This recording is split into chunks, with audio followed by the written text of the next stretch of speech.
અમદાવાદ મહાનગરપાલિકાના કોર્પોરેટરોને નવા ગેજેટ્સ મળશે।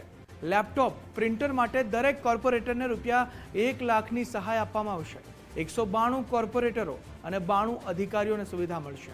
ગેજેટ્સ પાછળ મહાનગરપાલિકાનો ₹6 કરોડનો ખર્ચ। મોબાઈલ ખરીદી ભથ્થામાં ₹5000નો વધારો કરવામાં આવ્યો છે। હવે કોર્પોરેટરો ₹17,000 સુધીનો મોબાઈલ ખરીદી શકશે। ડિજિટલ કામગીરીને વેગ આપવા મહાનગરપાલિકાએ આ નિર્ણય કર્યો છે। મોબાઈલ ભથ્થું જે છે તેમાં ₹5000નો વધારો કરવામાં આવ્યો છે, એટલે કે હવે મોબાઈલ ₹17,000 સુધીનો ખરીદી શકશે। અગાઉ ₹12,000 સુધીનો જ મોબાઈલ ખરીદાતો હતો।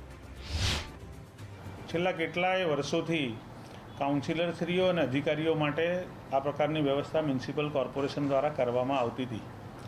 ભૂતકાળની વાત કરું તો પહેલાં મોબાઈલના બિલ જે છે એ પણ કાઉન્સિલરશ્રીઓને અને અધિકારીને ચૂકવવામાં આવતા હતા અને એની સંખ્યા જે છે અલગ અલગ રહેતી હતી રકમની દ્રષ્ટિએ।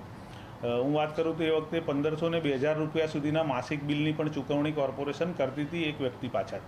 પરંતુ અત્યારે એક જ કંપનીના આપણે સિમ વાપરીએ છીએ ને, જેને કારણે માત્ર ₹160 વત્તા GST એમ ખૂબ નજીવી કિંમતે કાર્ડ જે છે એ કોર્પોરેશન દ્વારા આપવામાં આવતા હોય છે।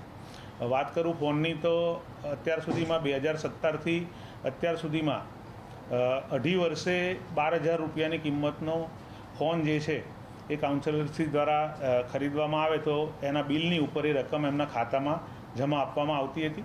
આ વખતે એમાં વધારો કરીને ₹17,000 સુધીની કિંમતના ફોન તેઓ ખરીદી શકે તે માટેનો સુધારો કરીને કામ લાવવામાં આવ્યું છે।